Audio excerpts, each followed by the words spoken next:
प्रिय भक्तों, क्या आपने कभी एक पल रुककर यह सोचा है कि यदि स्वयं भगवान श्री हरि विष्णु, जो अनंत ब्रह्मांडों के स्वामी हैं, जो सृष्टि के पालनहार हैं, जो स्वयं देवताओं के भी देव हैं, अगर वही भगवान राम नाम का जप करें तो उस नाम की महिमा कितनी महान होगी।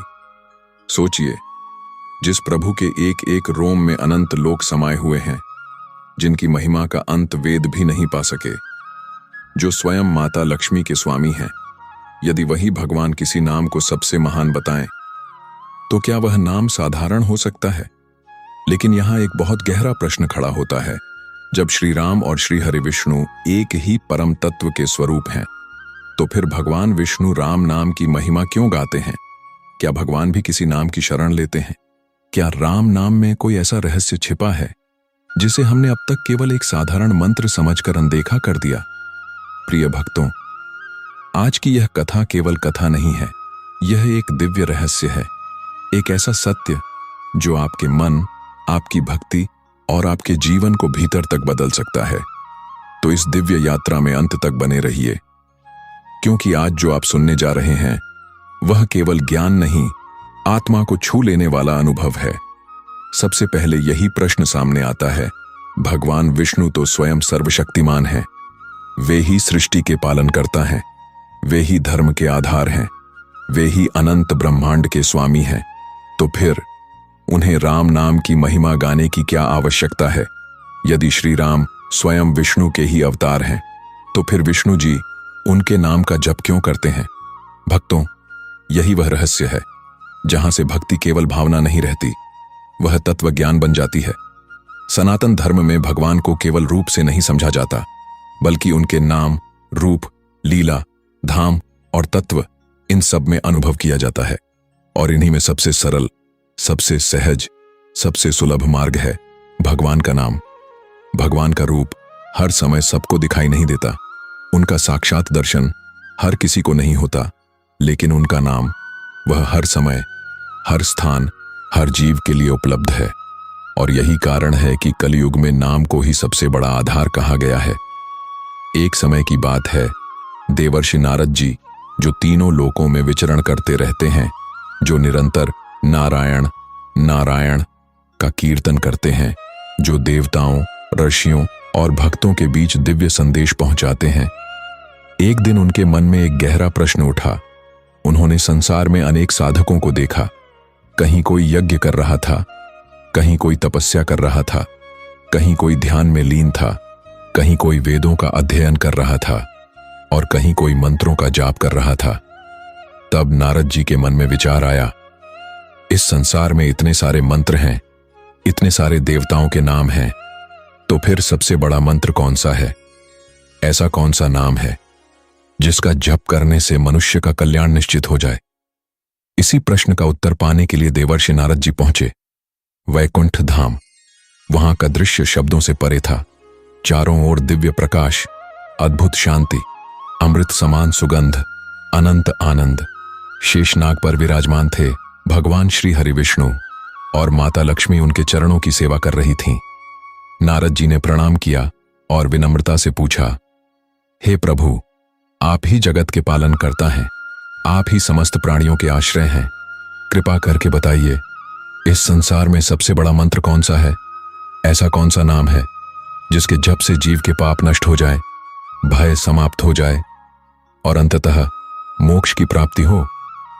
भक्तों, जैसे ही नारद जी ने यह प्रश्न पूछा, भगवान विष्णु के मुख पर एक दिव्य मुस्कान आ गई। उनकी आंखों में करुणा थी और उनके मुखमंडल पर अद्भुत तेज झलक रहा था। फिर भगवान बोले, हे नारद, यदि कोई मुझसे पूछे कि सबसे श्रेष्ठ यज्ञ कौन सा है, तो मैं कहूंगा राम नाम। यदि कोई मुझसे पूछे कि सबसे उत्तम तपस्या कौन सी है, तो मैं फिर कहूंगा राम नाम। और यदि कोई पूछे कि इस कलयुग में सबसे सरल, सबसे शीघ्र, सबसे सुलभ साधना क्या है, तो मैं फिर भी यही कहूंगा, राम नाम। भक्तों, जरा इस वचन की गहराई को महसूस कीजिए। यह कोई साधारण बात नहीं है, यह स्वयं भगवान विष्णु का कथन है। भगवान ने आगे कहा, हे नारद, राम नाम केवल एक शब्द नहीं है, यह कोई साधारण मंत्र नहीं है, यह स्वयं में अमृत है। यह भवसागर से पार लगाने वाली नौका है। यह अज्ञान के अंधकार को मिटाने वाला दीपक है। अब यहां एक बहुत गहरा प्रश्न उठता है, आखिर राम नाम में ऐसा क्या है कि स्वयं भगवान विष्णु भी उसकी महिमा गाते हैं? इसका उत्तर भगवान ने स्वयं दिया। भगवान विष्णु बोले, हे नारद, एक सत्य को ध्यान से समझो, नाम और नामी में कोई भेद नहीं होता। भक्तों, यह वाक्य बहुत छोटा है, लेकिन इसका अर्थ बहुत गहरा है। भगवान ने समझाया, जैसे अग्नि और उसकी गर्मी अलग नहीं है, जैसे सूर्य और उसका प्रकाश अलग नहीं है, जैसे जल और उसकी शीतलता अलग नहीं की जा सकती, वैसे ही भगवान और उनका नाम भी अलग नहीं है। यानी जहां भगवान का सच्चा नाम है, वहां भगवान की जीवंत उपस्थिति है। क्या ही अद्भुत सत्य है यह। इसका अर्थ है कि भगवान को पाने के लिए हमें हमेशा किसी विशेष स्थान की आवश्यकता नहीं है। यदि आपका मन सच्चा है, यदि आपकी पुकार सच्ची है, तो आप जहां हैं वहीं भगवान तक पहुंच सकते हैं। रसोई में काम करते हुए, रास्ते में चलते हुए, थकान में, तनाव में, अकेलेपन में, दुख में, खुशी में, यदि आपके भीतर राम है तो समझिए वहीं भगवान है। क्यों नाम सबसे सरल साधना है। भगवान विष्णु ने आगे कहा, हे नारद, भगवान का साक्षात रूप हर किसी के लिए सहज उपलब्ध नहीं होता, लेकिन मेरा नाम वह हर समय, हर स्थान, हर जीव के लिए उपलब्ध है। भक्तों, यही राम नाम की सबसे बड़ी महिमा है। भगवान का दर्शन दुर्लभ हो सकता है, गहन तपस्या कठिन हो सकती है, वेदों का अध्ययन सबके लिए संभव नहीं हो सकता, लेकिन नाम वह तो हर किसी के लिए है। कोई अमीर हो या गरीब, कोई शिक्षित हो या अशिक्षित, कोई साधु हो या गृहस्थ, कोई स्त्री हो या पुरुष, कोई बच्चा हो या वृद्ध, राम नाम सबके लिए समान रूप से खुला है। और यही ईश्वर की सबसे बड़ी करुणा है। भगवान हमें यह नहीं कह रहे कि पहले बहुत बड़ा तपस्वी बनो, फिर मेरे पास आना। वे कह रहे हैं, बस मेरा नाम लो, मैं स्वयं तुम्हारे पास आ जाऊंगा। प्रिय भक्तों, आज का समय कैसा है? चारों ओर भागदौड़ है, तनाव है, भय है, असुरक्षा है, तुलना है, अहंकार है और भीतर एक गहरा खालीपन है। लोगों के पास सब कुछ है, लेकिन शांति नहीं है। घर हैं, सुविधाएं हैं, मोबाइल हैं, दुनिया से जुड़ाव है, लेकिन अपने ही मन से जुड़ाव टूटता जा रहा है। आज इंसान बाहर से जितना चमक रहा है, भीतर से उतना ही थक चुका है। ऐसे समय में भगवान ने कोई कठिन साधना नहीं दी, उन्होंने कोई असंभव मार्ग नहीं बताया। उन्होंने सबसे सरल उपाय दिया, नाम। और नामों में भी सबसे मधुर, सबसे पवित्र, सबसे शक्तिशाली नाम है राम। इसीलिए संतों ने कहा, कलयुग केवल नाम आधारा। यानी इस युग में यदि कोई चीज वास्तव में जीव को संभाल सकती है तो वह है राम नाम। अब मन में एक और प्रश्न उठता है, क्या केवल राम नाम लेने से सच में इतना बड़ा फल मिलता है? क्या केवल नाम जपने से पाप नष्ट हो सकते हैं? क्या इससे भय दूर हो सकता है? क्या इससे मोक्ष मिल सकता है? भगवान विष्णु ने नारद जी से कहा, हे नारद, राम नाम से बड़ा कोई यज्ञ नहीं, राम नाम से बड़ा कोई दान नहीं, राम नाम से श्रेष्ठ कोई तप नहीं। और फिर उन्होंने एक अत्यंत गहरी बात कही, जब प्रलय का समय आता है, जब सूर्य, चंद्रमा, तारे, पृथ्वी न सब कुछ नष्ट हो जाता है, जब नाम और रूप का पूरा जगत मिट जाता है, तब भी जो शाश्वत रहता है वह है राम नाम। भक्तों, सोचिए, जो प्रलय के बाद भी बना रहे, उसकी शक्ति कितनी होगी। हम जिस शरीर पर इतना अभिमान करते हैं वह यहीं रह जाएगा। जिस धन को हम जीवन का आधार समझते हैं वह यहीं छूट जाएगा। जिस प्रतिष्ठा के पीछे हम भागते हैं वह भी यहीं समाप्त हो जाएगी। लेकिन जो साथ जाएगा, जो मृत्यु के पार भी सहारा बनेगा, वह है भगवान का नाम। प्रिय भक्तों, जीवन का अंतिम सत्य क्या है? मृत्यु। यह शरीर एक दिन छूट जाएगा, यह संसार एक दिन पीछे रह जाएगा। जो आज अपना लगता है वह सब यहीं छूट जाएगा। तब क्या साथ जाएगा? न धन, न घर, न पद, न प्रसिद्धि। यदि कुछ साथ जाता है तो वह है हमारे कर्म, हमारी चेतना और हमारे भीतर का संस्कार। और यदि जीवन भर हमारे भीतर राम नाम का संस्कार बस गया हो तो वही नाम अंतिम समय में आत्मा का सबसे बड़ा सहारा बन जाता है। इसीलिए अंतिम यात्रा में कहा जाता है, राम नाम सत्य है, यह केवल परंपरा नहीं है, यह एक दिव्य घोषणा है। इसका अर्थ है इस संसार में जो कुछ दिख रहा है वह अस्थाई है। अंततः यदि कुछ सत्य है तो वह है राम। क्या राम नाम पापों को मिटा देता है? अब यहां एक बहुत महत्वपूर्ण बात समझना आवश्यक है। बहुत लोग सोचते हैं अगर राम नाम इतना शक्तिशाली है तो फिर चाहे जैसे जीवन जियो, बाद में राम नाम ले लेंगे, सब ठीक हो जाएगा। लेकिन भक्तों, यह अधूरा ज्ञान है। राम नाम कोई जादुई शब्द नहीं है जिसका उपयोग हम अपने पापों को छुपाने के लिए करें। भगवान विष्णु ने स्पष्ट कहा, राम नाम का वास्तविक फल उसी को मिलता है जिसका हृदय सच्चा हो, जिसके भीतर श्रद्धा हो और जो अपने जीवन को भी सुधारने की इच्छा रखता हो। यानी राम नाम लेने का अर्थ यह नहीं कि आप जैसा चाहें वैसा जीवन जीते रहें और केवल नाम के सहारे सब पालें।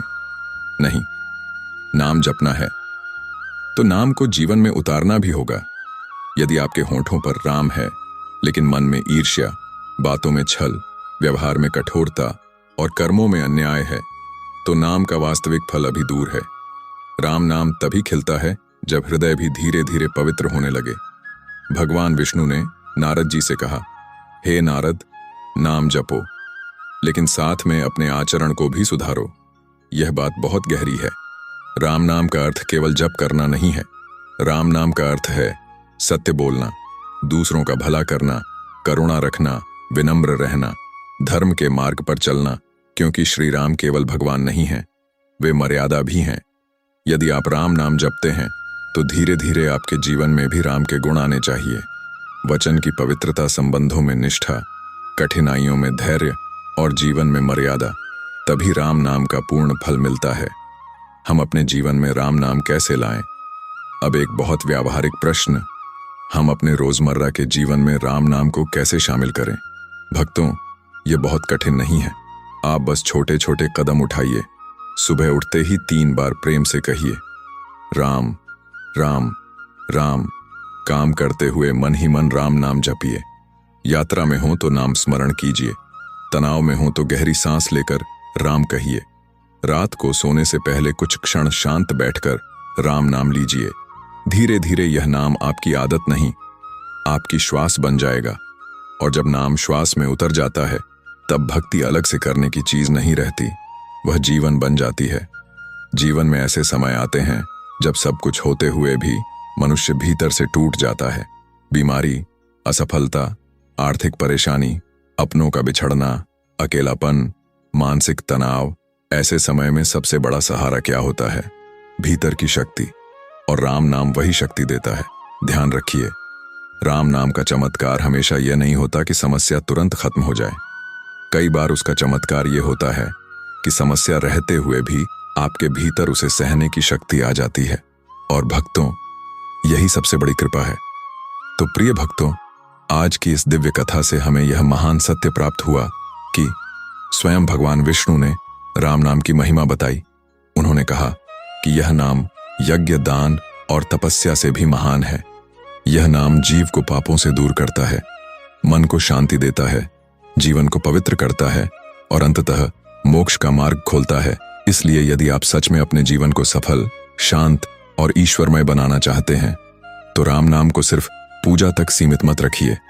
इसे अपने जीवन का हिस्सा बनाइए, अपनी आदत बनाइए, अपनी श्वास बनाइए, अपना सहारा बनाइए। और फिर देखिए कैसे धीरे धीरे आपका मन बदलता है, आपका जीवन बदलता है और आपकी आत्मा में शांति उतरने लगती है। यदि आज का यह दिव्य संदेश आपके हृदय को छू गया हो तो इस वीडियो को लाइक अवश्य करें। कमेंट बॉक्स में श्रद्धा से लिखें, जय श्री राम, और इस दिव्य ज्ञान को अन्य भक्तों तक भी अवश्य पहुंचाइए। ऐसी ही गहरी, पवित्र और आत्मा को स्पर्श करने वाली कथाओं के लिए हमारे चैनल से जुड़े रहिए। फिर मिलेंगे एक और दिव्य रहस्य के साथ। तब तक के लिए मेरी ओर से आप सभी को प्रेम पूर्वक राम राम।